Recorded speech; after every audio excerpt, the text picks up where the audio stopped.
Hallo alle zusammen, hier ist die Roxy für euch von JMC. Bei mir sitzt Jeppe von WhoMadeWho.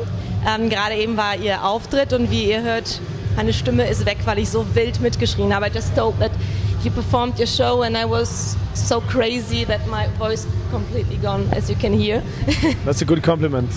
And you're playing here on a very special venue, airport, Flughafen, Tempelhof. Did you enjoy the gig? Did you enjoy the show?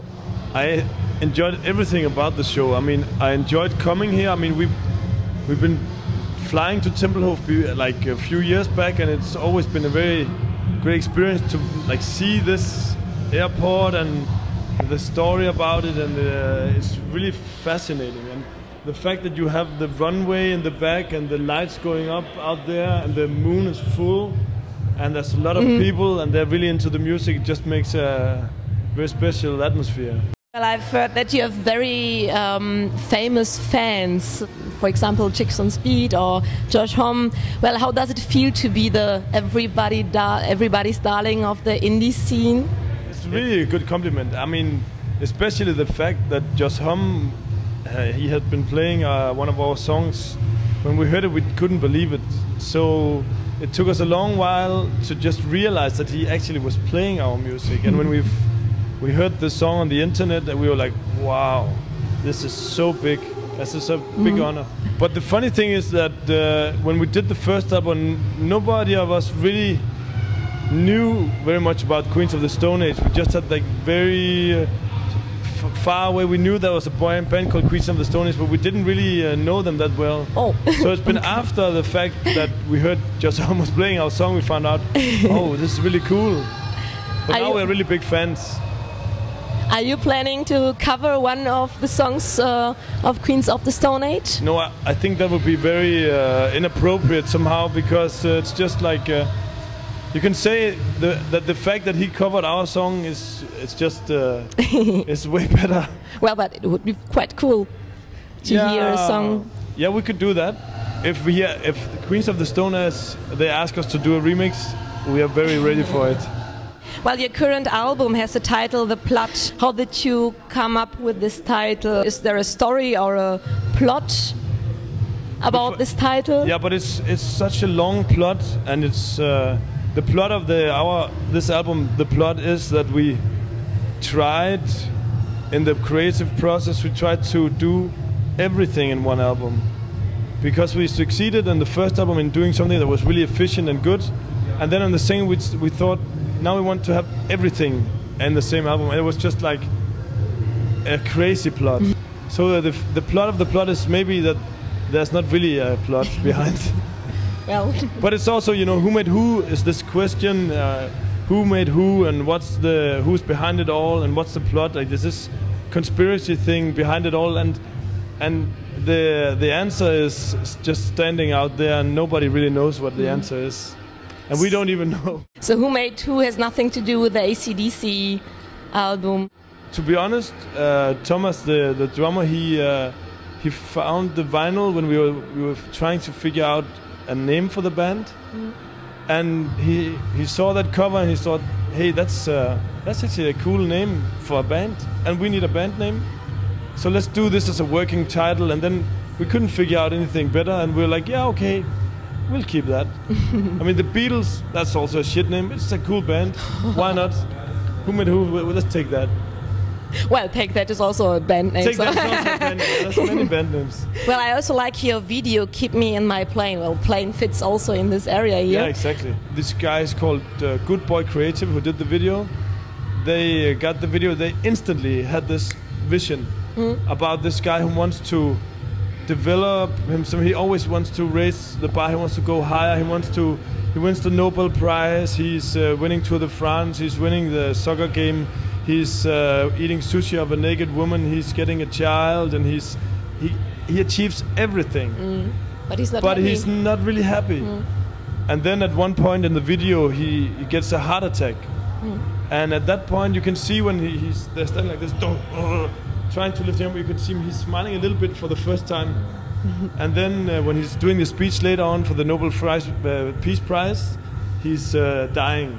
So it's actually a very sad story. But I really love the video because it gives a critical note to this thing about that we always want to achieve more, earn more money, be more successful all the time, you know, reach higher goals, and we don't live right here, you know, because we need to go further all the time. So it's also about that, and I think it's a great video.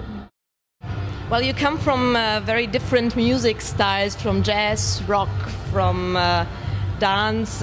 Is it sometimes hard to come together and to work together when you're from such different roots? I mean, I have so many friends who are playing in rock bands where they all have the same references. I mean, then they listen to the same Bob Dylan album and so on and so forth. And I think that's also cool, but then it becomes very narrow, the artistic expression. And in WhoMadeWho, it's very chaotic because we come with so much input, all of us, and we discuss a lot and we inspire each other a lot because we see very differently upon things. Especially in the beginning of our career, it was really funny to have a discussion about the music because Tomboy, the drummer, he would do a beat and he was like, oh, this is such a cliche techno beat. Oh, we were like, oh, this is the hippest we ever heard. And then we'll do a chord progression and think, oh, this is kind of cliche. And he'll be like, oh, that's so hip, man. That's chords. I'm not used to that. So we'll be like pushing each other in different directions. And it's been very inspirational for us to work together because of the differences and the backgrounds. Well, my last question is concerning your costumes you're wearing on stage. Usually, well, tonight I haven't seen you wearing your futuristic costumes. You were wearing not those funny costumes. Why? Because we've been playing very much in Berlin. Yeah. In harlequin dresses and very like new rave crazy colors, just naked in underwear and in all, I mean, women's dresses, you name it. We've been very extravagantly dressed here in Berlin.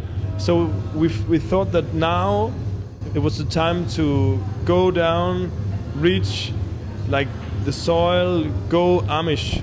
Like feel the vibe of the really peasant vibe, and so that was why we chose it, just to also because we have fans that saw us maybe 5-6 times in crazy dresses, and it'd be cool to give them something else, to give some new colors. I think they were quite surprised. Yeah, I think that maybe so maybe some people were a bit disappointed, but I think it's also cool not to just always wear a helmet and say, okay, we're the band wearing motor helmets, and then we're always wearing motor helmets or something like that. Okay. It's cool to we are very human, and like girls, we dress up for a party, so we're basically like girls. We really like to dress up.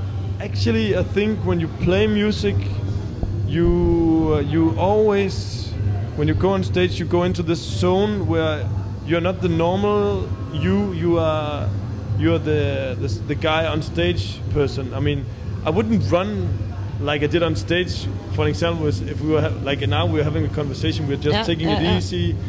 And on stage, I kind of reached this like place where I really enjoy being, but it's not normal me, it's stage me. Do you understand what I mean? Yeah. Are there any costumes you would like to wear in the future? Yes. Because now you have the harlequin costumes, you have the women dresses, you have... Skeleton outfits was also very successful. Just unknown hair. Yeah. Is there anything else? Some superhero costumes maybe? Yeah, that could also be lovely. Even though it's very flaming lips, it could be fun to do. But yeah, I mean, we have loads of ideas. And we have loads of friends who work in fashion that loves to create stuff for us. So, I mean, we are not very good at creating dresses ourselves, but fortunately we have loads of friends who love to make costumes for us. So when they could bring us some new stuff, we normally would wear them on stage. And we will be very grateful if we can see you in the future in some crazy costumes. Yes. Thank you very much for this short interview. You are very welcome. So, das war für euch Roxy von JMC mit WhoMadeWho.